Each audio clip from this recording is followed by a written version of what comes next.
Okay, no need to wait any further. Whether Nigel knows it or not, he just had to wait to start this game because of my need to go to the bathroom. So, who's really the one with all the power here?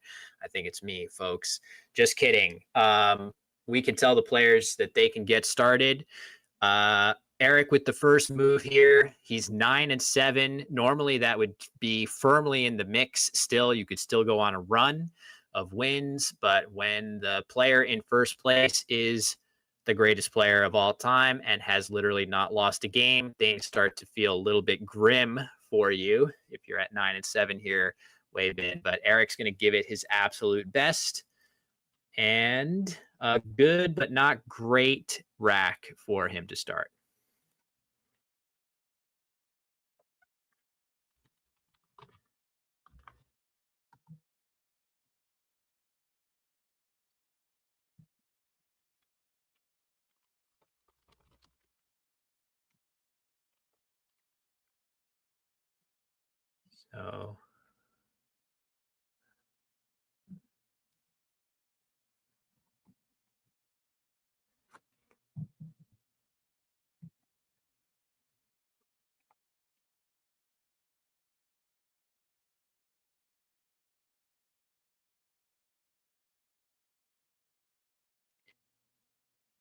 So yeah, working on getting Weibin's audio back after our break and silence. Hello. There we go. Gotcha. Sorry about that. We got you back. Oh, okay. Yeah, so I was saying that, in this kind of rack, I think the question is whether you want to play short or whether you want to play long. And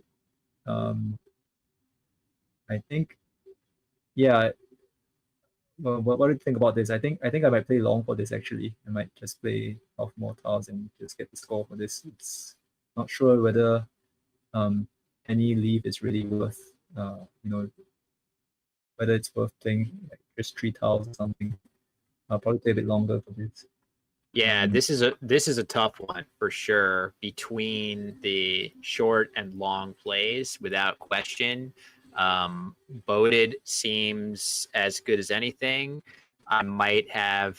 Oh, I actually committed the wrong play for him that I thought maybe he was going to do. I'm going to fix that right now. Of Bayata, which would have left ED a little bit better than just an I by itself. I would be wary of keeping an I at this early point in the game for wow. And literally, I just manifested the reason why that is into existence.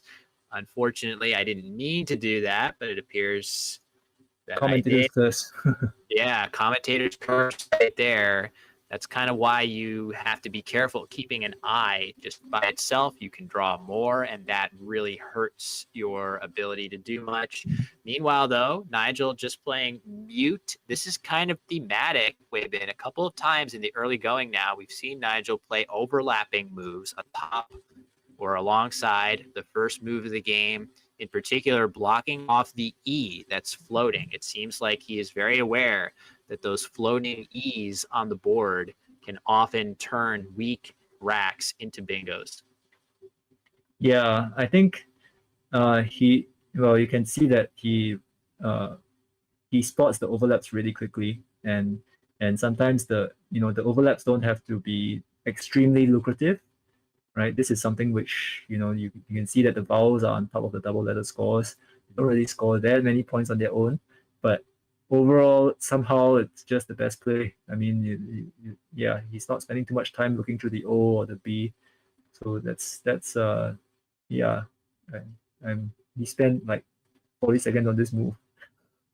Yeah. And yeah, Eric spending a little bit longer to make this exchange. The only move that seems remotely worth putting on the board here would potentially be Iodize under here with underlaps, and making a huge opening in the triple lane is definitely a little bit scary. And I can totally understand why Eric would want to exchange. And look at this though, Weibin. What a beautiful play by Nigel. Not a bingo, but look how well he not only scores points to the triple, but also sheds all of those excess vowels from the rack, leaving just a lone E. A beautiful play by him. Yeah, it's a great extension, and and it's also why people learn these 5 power 8s. It gets you out of this kind of situation. Of course, if somebody had a king open, then he would have the full bingo of a QD8. But yeah, just the extension is good. Is good enough. So the nice news for Eric is that he sees a bingo. He's got it. No need to wait too long. You've got a couple different bingos through the L, either pedicles. He sees eclipsed as well. Also notable that he has ICE for ice boated, which is a valid extension to boated. That's kind of fun, but of course, nowhere near as good as playing a bingo here. I would love to see Eric make a choice quickly, just in recognition of Nigel's fast playing speed here. Yeah. So which of the plays would you choose? I think they're all pretty similar actually in this situation. Well, eclipsed here versus pedicles and all of those other things, this puts an S in the double lane, which again, we mentioned before on the stream that we do love the S as a terminal tile of words, thanks to the way that English inflects its plurals and verb forms. But it is also a very good starting letter for 8-letter words. So placing it here would... I don't know whether that's something you might actually want here if you're Eric, given that Nigel just played 6 tiles and you have no great reason to believe that his tiles are especially bingo prone. Maybe you want that for yourself, but I think it's much more natural to play it safer here, exactly as he has done. I guess I might have opted to play pedicles, so putting the E here to avoid making an easy spot to overlap either on top or below. But either way, very close options, and I'm glad Eric was able to make a play relatively quickly. Do you have any further thoughts there? Yeah, I agree with CLES. I think that is probably. I mean, it's also. I think the thing that I'll probably think of is also try to kind of overlap in terms of being open, playing on top, spatially of the existing letters, right? So I think pedicels and pedicle CLES both achieve that compared to Eclipse, which just opens a lot more floaters. Yeah, spatially. Yeah, for sure. That does make sense. You can just see a little bit that shifting those letters over just a little might have worked out slightly better. It turns out that Nigel really did not have anything great. He just plays poo. Hopefully we can all be mature about that. Eric exchanging tiles, that seems very reasonable, leaving ST. Could have elected to keep the R as well, which pairs very nicely with those tiles. He could also have played Tisk here for 37 points, leaving the Q and the V together. That is a risky option, but maybe worth it. And look at this beautiful play by Nigel. By the way, he also had to pass up a bingo that he cannot play in this lexicon off of this O. So not only has he made the correct play, he's navigated the situation even more impressively than I might think at first glance. Great play. That looks awesome, Weibin. Yeah, and well, Eric now has a bingo. Yes. And well, the question is, where do you play this one? Yeah, I think there are 2 options, and they're very similar. Actually, they're even similar right down to the word you're hooking, right? So either you have to hook this word this way and play sifting, or you do it this way and play sifting. And when I sort of look at it at first glance, it's hard to come up with any substantive difference between those two. They slot the G in basically the exact same place in the triple lane.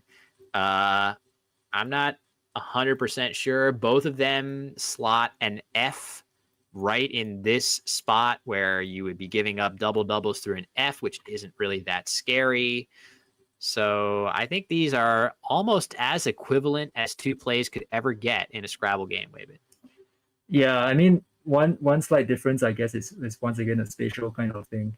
right? Because if you play it horizontally, you have the space on, like, the space on top is a little bit more limited, right? As compared if you play it vertically, and then you can go horizontal, right? And then after you go horizontal, you can still go up vertically. But if you kind of restrict to the top rightmost quadrant, it is still possible if you play it horizontally, right? So I mean, if you kind of restrict the lines around sifting, right, and then you can actually keep it to the top right quadrant. Yeah, but I think that's harder to do if you play it vertically. It's kind of a quirk, I guess. Yeah. I am very concerned that we have not yet seen sifting work its way onto Eric's rack here. He has fittings. Is he somehow not seeing it? I feel like this would be kind of the Scrabble equivalent of missing a dunk in basketball if he were not to see sifting here, a word that is, by all accounts, completely normal. You've got ing on the rack. Now he sees fisting. Just Yeah, have he had fisting on his rack pretty early on. I think he's thinking of feisting, maybe. Yeah. Oh my God. That would be crazy to see. Feisting, not valid through here. You can only be feisty or you can be a feist if I think it's a dog breed. Yeah, but the funny thing is that even if he plays a phony, oh no. Oof. Ouch. That is an oof, folks. That is shocking. There's no real way to explain that except there's just a lot of nerves and stress that go into being on stream. You can't really know until you've experienced it a few times and you feel a little bit what happens to your brain. it's not always explainable how that sort of thing can happen, but I know Eric is going to be very upset that he missed sifting. There's not that much more to say about it other than, we're all human beings here and it's very stressful to be in his situation. Probably 999 times out of 1,000, he is seeing his bingo there. And this was just the one exception, as Nigel playing Fibula, which maybe he wanted to do last game and he's getting a chance to do now. Yeah. Well, there's really not much to say about the miss, I guess. I think the thing is that it happens to the best players as well. You think that the best players, we never miss a thing, and well, I think you can only say that of Nigel, really. All of us, at some point, we have made this kind of blunders, and I think the thing that differentiates players sometimes is really the frequency of such blunders, and the fact that we see this happening on stream.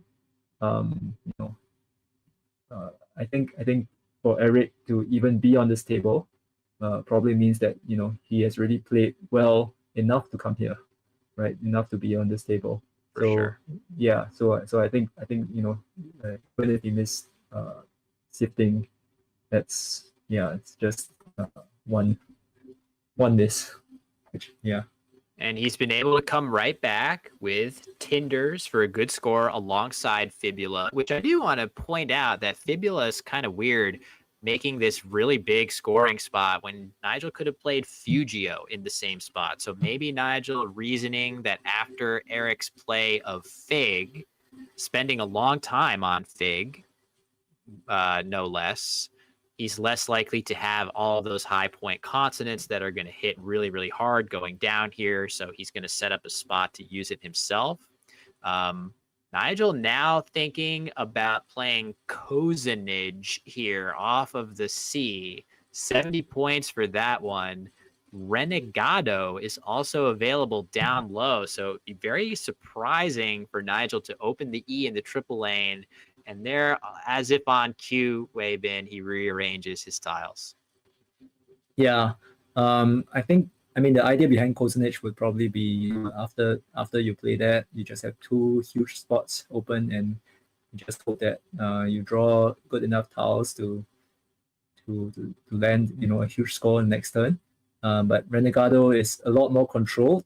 I think that's probably what Nigel wants in this scenario where, after he bingos, he's going to be pretty close on score, slightly ahead, right? But not too far ahead. So he doesn't want it to go all crazy at this juncture. He just wants it to be pretty controlled. Totally agree. That makes a lot of sense. Flinging the board open with that E in the triple lane, you do lose a lot of control, especially if your opponent makes another volatile opening somewhere and you can't close both of them. So the board after this play, as you suggest, much more controlled. Nigel drawing a blank again. I think that might be the 6th out of 6 in our 3 games this morning. So tough for Eric, but in Eric's favor is the fact that Nigel has drawn VVW along with that blank. So it is going to take a little time for Nigel to unwind that clunk off the rack. I'm sure he's going to be looking to shed those V's first with something like Vive or Viva. But for Eric, his priority has to be using the X and keeping what actually is a solid nucleus of bingo tiles left over for next turn, and maybe he can hit something big before Nigel here. Yeah, I mean, the question to me is, do you play something like maybe Docs, or do you play something like Cox, like COX? I mean, you have the H. The H actually goes pretty nicely with the C. So, oh yeah, and there's also Ox on the left of Tinder's, which is also a pretty good option.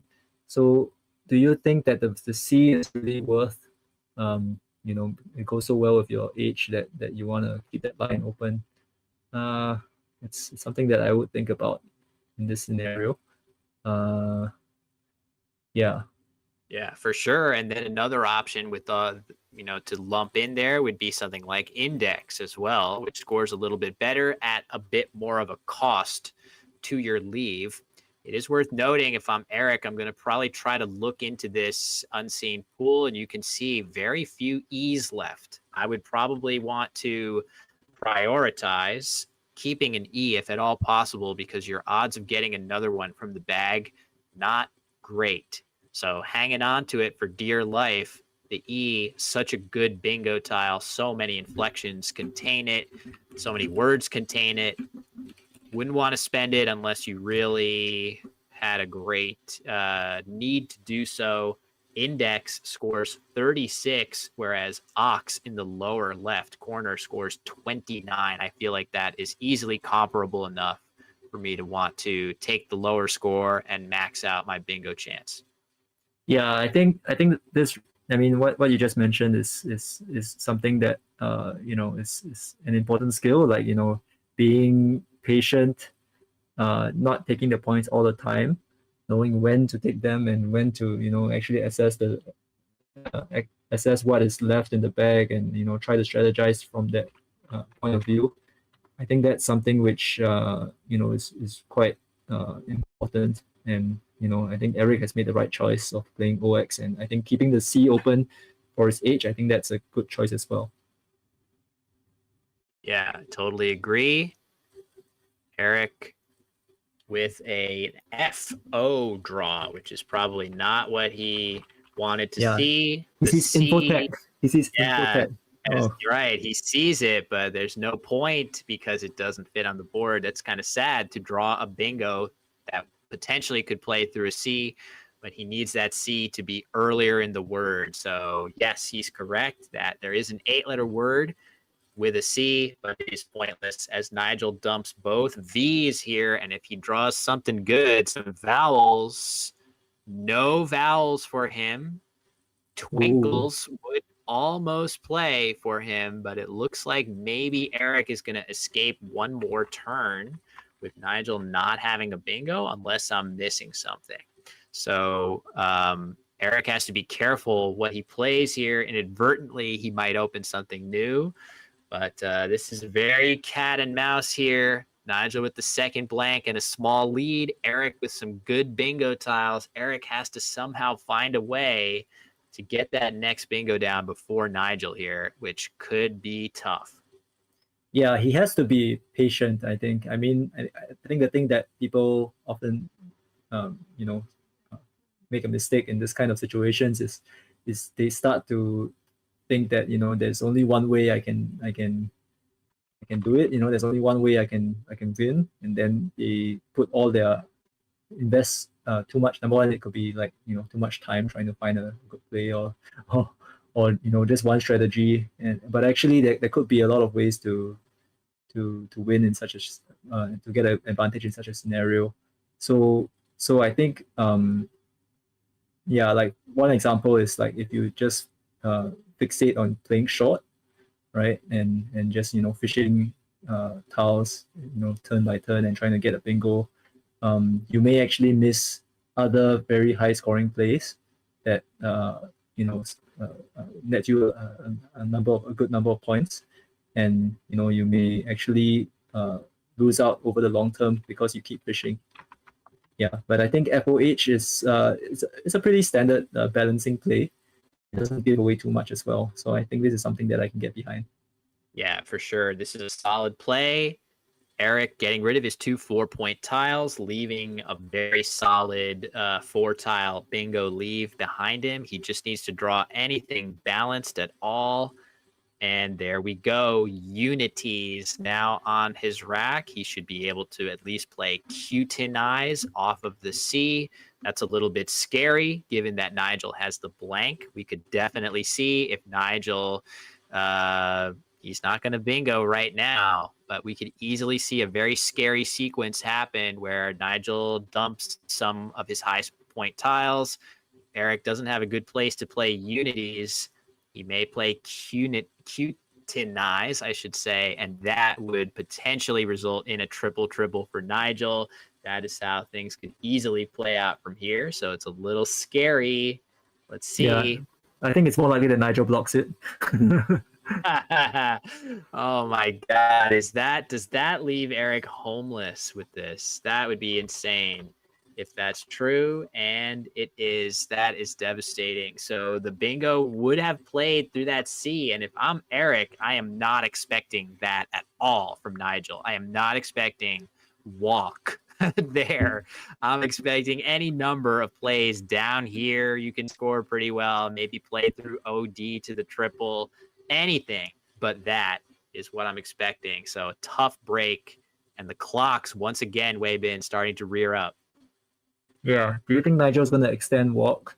You know, at some point. If there is an extension, that's good to do. He's going to see it. You can see now with his S, he has Stygian and walks set up as a follow-up, and that is going to be really tough for Eric to overcome. He really needed that bingo to go down right now. And, yeah, he's going to play at the bottom. He's going to play at the bottom, like Stygian at the bottom. The Y is on the triple. Oh, yeah. Oh, my God. Yeah. Stygian here looks fantastic. You're so right. That scores way better. It doesn't even offer anything back. Great point. Sorry, I missed that. That is very solid for Nigel. It's going to score a ton in that spot. So Eric hanging in there for now. Look at the score, 250 to 246. Yeah, he's thinking of playing one tile, right? Just the I, right? There's no place for the U and I to go, right? So he's just playing.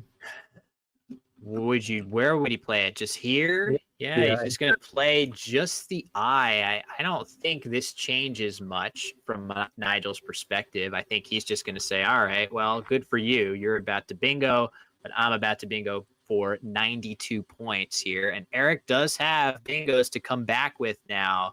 Several of them on the rack. He sees Nutsier, Uniters, Triunes, all available. And it seems like he should be able to fit almost any of those on the top of the board. The problem is Nigel is about to way outscore those with this play, Weibin.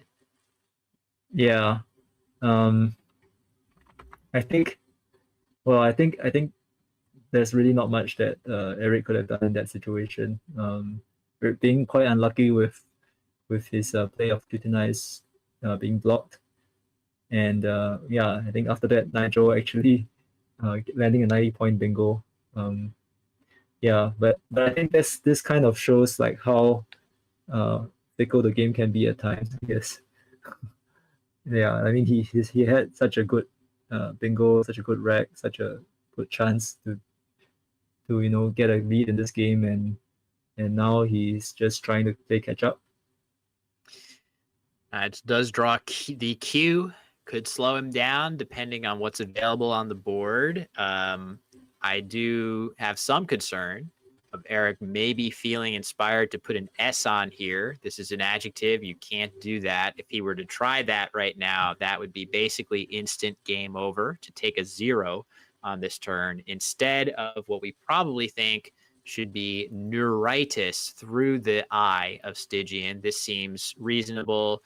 I don't think it's great. If I'm Eric after this, I'm very worried that the space is kind of rapidly sort of drying up. A sufficiently defensive play in this spot would leave very, very little space left on the board for future bingos. So you could see a very rough situation arise there.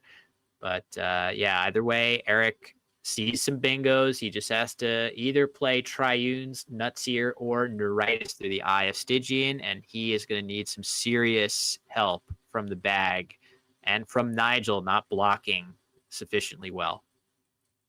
Do you ever think that will happen?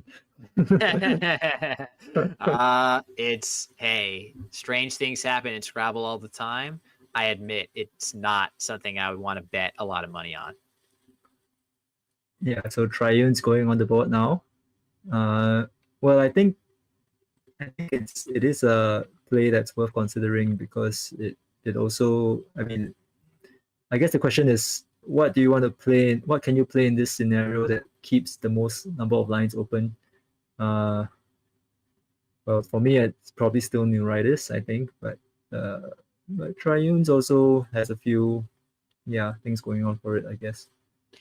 Yeah, I guess the immediate thing about it is that the A and N in particular are still technically open for 8s. I guess you could lump the I in as well with a sufficiently good draw, but not really.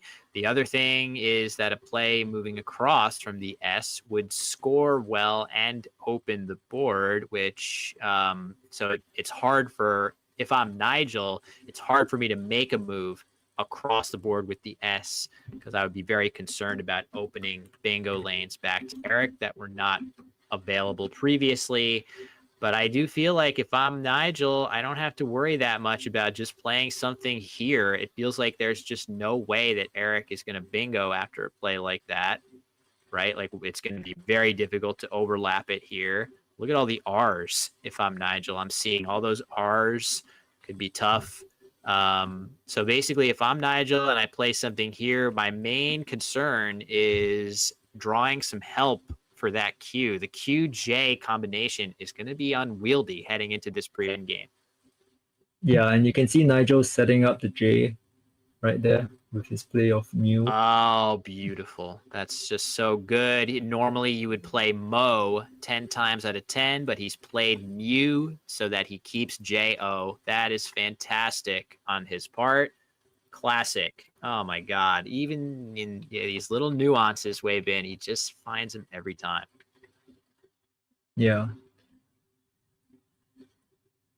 So he just, the thing is that, this is a he's not like even that far ahead, right? But I think like the amount of maximization that he's doing and optimization, really, is quite mind blowing. I think from my point of view.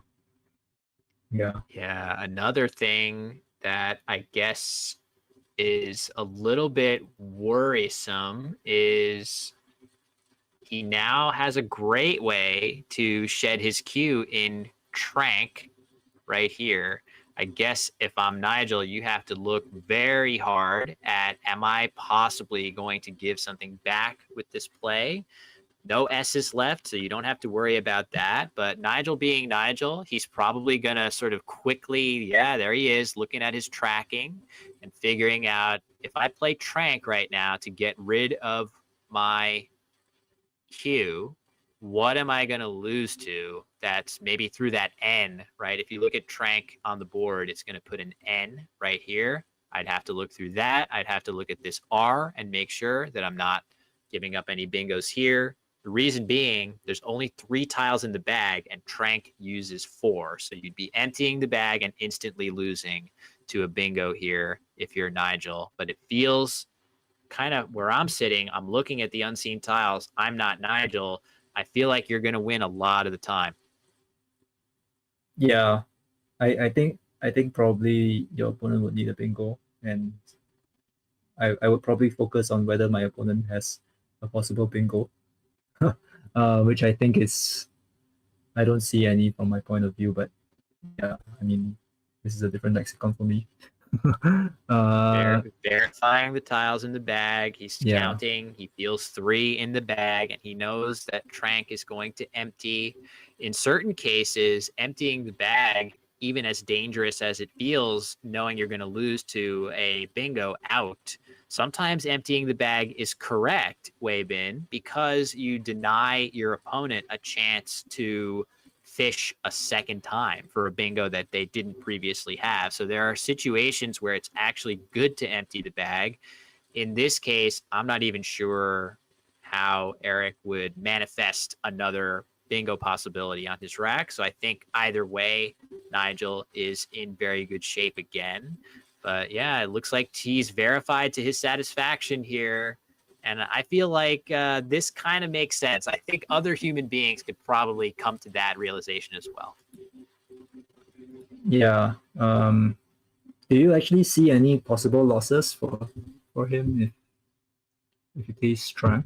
Not yet. I mean, I'm just using my intuition, looking at the N and R. It just feels like next to impossible that there would be something. But I could easily be proven wrong, of course. Yeah. I don't see any 8s. So might have been some, I don't know, some kind of overlap beside triunes, but yeah, quite unlikely as well. Wow. So it turns out no bingo for Eric, and maybe there was never a possibility of one. Nigel with the J and Z on the rack. I would at least, if I'm Eric, be thinking about, is there any way either I can catch Nigel with one of the two, which seems likely. It seems like he should be able to play some kind of out that allows him to, or is it possible? I don't know. Eric has been, by the way, seeing all kinds of 8-letter words that are not relevant to him throughout the game. He saw Infotech, but he also saw Xenolith, Fentheon, Larigan, Gnarlier. Yeah. He's seeing everything except sifting. Oh, that's painful. That's going to hurt when he finds that out after. But he's played very well otherwise. I know maybe that's not the fairest way to put it, because that was a big swing in the game. You never know what those extra tiles that you could have drawn by bingoing one turn earlier, could that have turned into a blank that ended up on Nigel's rack instead? Yeah. I guess he can play like a Snarl if he wants to go out in 2, but the thing is that that opens a big spot for Nigel's Z as well, right? I mean, no, actually not really, because he can't. But Zero is not a word. Yeah, not here. But look what Nigel has lined up. So he knows that he can, at the minimum, play Zooier through OI at the top of the board. So that probably is currently his best play, and it may remain his best play, regardless of what Eric does. So 30 points for Zooier, which, again, you can see Nigel has spotted it already. He's ready to play it. So given that you know Nigel is going to be at 437 at a minimum, it's just too much to overcome, even knowing that you can potentially get 16 points for the J coming your way. It's just too much to overcome. But if there might be situations where, if not for a play like that being available, maybe you can there's just no good way to score with the J, and you can get deceptively close on the scoreboard. That is not destined to happen in this particular game. So do you think he's going to play Snarl? Is that the best play for him? It appears to be, yeah. Just the existence of Zooir makes it so that if you play Snarl, normally you might balk at doing this because you're giving a place to play the Z for 33. But again, there is that 30-point spot to play it, and Snarl lets you go out on your next turn much more reliably. So, yeah, I think it's probably okay to do. In fact, the nice thing about Snarl is if Nigel goes ahead and plays this, you can play Grizz as your outplay. So that's a kind of nice preparation if you see Zooir. Wow. So there is all those reasons. But again, pure academic, Snarl, the best evaluated endgame play for Eric, but he is still going to come up short in this game. As I think we have a Twitch celebrity come into frame. Two goats momentarily. I think we had none other than international chess master Eric Rosen, who is competing in this tournament. Taking a look at the board one behind there. I'm sure many of us here are Eric fans, so shout out to Eric. He is a true dual sport threat here. It's actually shocking how good he is at Scrabble in addition to chess. So yeah, pretty cool to have him in our midst, along with some of our other high flying players in our midst. Yeah, Eric's doing pretty well in Division C, right? Of the Wild Division. Oh, I think really? he's 10-6 at the moment. Nice. So Good he's job. in 7th place at the moment. Pretty good record. That's amazing. Yeah. So, all right, here we go. Sling is Eric's play. That's going to make things difficult for him to go out with his 2 R's. So I'm not sure if that changes anything about Nigel's way forward. It's possible now that Nigel is going to be able to use both his J and his Z because Eric does not have easy ways to play ARR. Again, though, he kind of ran out of time. If you just look here, only 25 seconds left. That's going to happen to most of us as mere mortals. It turns out now the best combination of plays is something like Zoner here and then Joe and Jane. There you go. Nigel has that calculated instantly. How?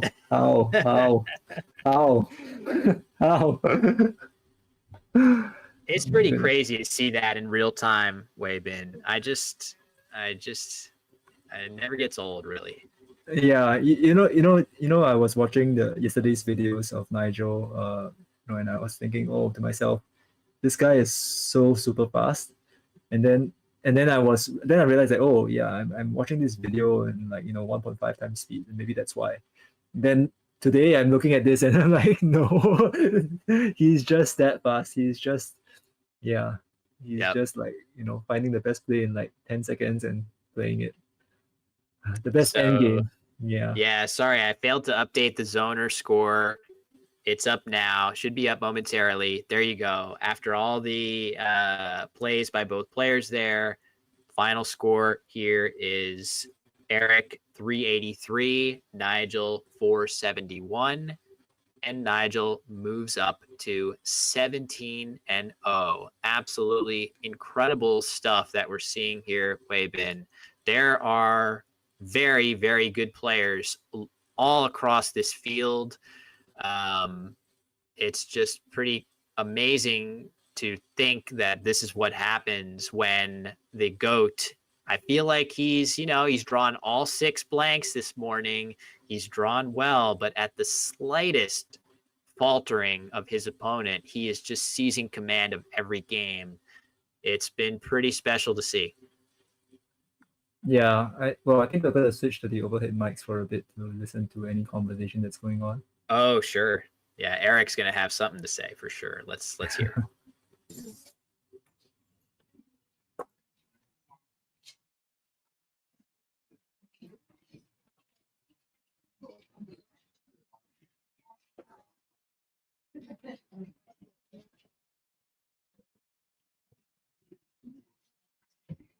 We have Eric. This does not taste yet, right?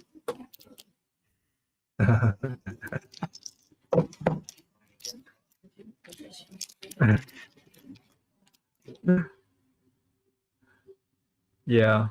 Hmm. Yeah, I guess he probably hasn't realized that he missed sifting. But I think that was, Yeah. yeah, that was probably the only Will big mistake in that game, I think. Yeah, and it was a big one. That would have been a huge opportunity. Nigel didn't have a very good rack at that time. Wouldn't have punished the open G in whichever triple lane Eric chose. He's definitely going to feel the sting when somebody lets him know about that. Um, and it's happened a couple times. Like most of Nigel's opponents have either played so well throughout the entire game, with one exception. Like there's been one exception of a play, but with Nigel, there really is no exception ever. It's that he's not giving his opponents those opportunities. And that tightrope that you have to walk when you're playing him is so narrow sometimes, made all the narrower when he's drawing good stuff. There are times when Nigel, I mean, if we keep watching him, there's no telling what we're going to see. And that's kind of the reason that we're sticking with Nigel today, is that when you watch him, you just don't know what crazy thing is going to happen next. But the odds are good that if we keep tuning into him, he's going to lose a game where he doesn't draw what he needs to win, no matter what. His opponent might make a mistake, just like missing sifting or a size with what we saw from Jackson or whatever. And it's not going to matter because Nigel won't draw well enough.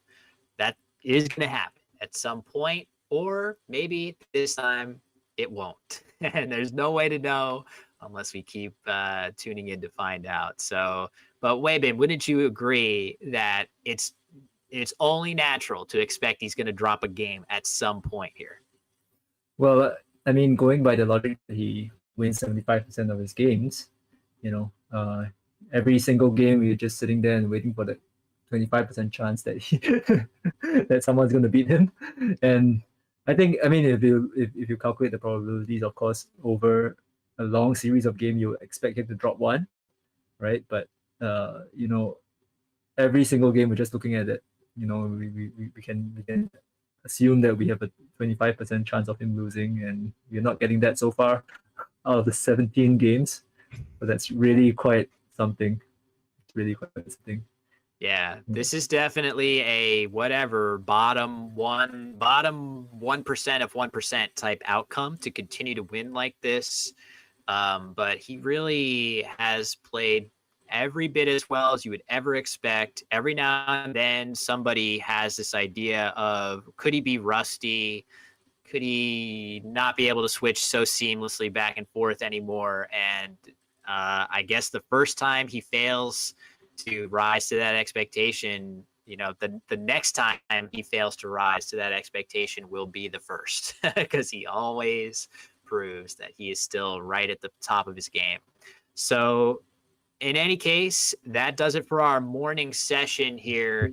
It's been a pleasure, Weibin. I just want to shout out to Weibin being incredibly flexible, doing games from a lexicon that is not natural. Weibin, a Collins player through and through, being super accommodating to help bring us a few more games from the WoW division. So thank you very much for doing that. Hope you enjoyed it. And any final thoughts from you before we cut to our lunch break?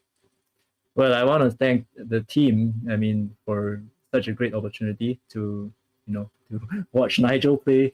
Of course, in a different lexicon from what I'm used to normally, but it's really a treat every time you watch him on stream, and I think a lot of effort has gone behind this setup and this video, and I also want to thank all the viewers for coming and supporting and liking the stream. So please do subscribe to Will's channel, do like this video, and we're gonna see you back. Well, not me, but Will is gonna see you back after the lunch break.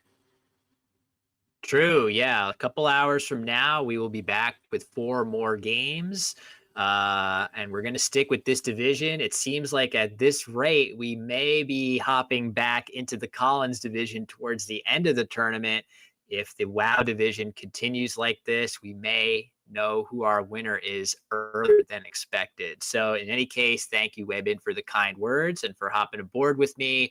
And huge shout out, as you said, to the team behind the scenes, production team bringing this stream to all of you, as well as our two organizations that are co-organizing this event. You see them there at the bottom of your screen, Word Game Players Organization. You can find their website at wordgameplayers.org, and Collins Coalition, cocoscrabble.org.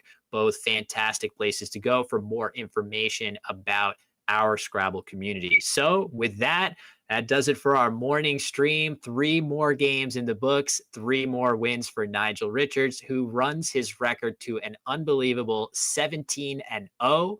We will be seeing more of him in the afternoon session in just a couple of hours, and we hope to see you then.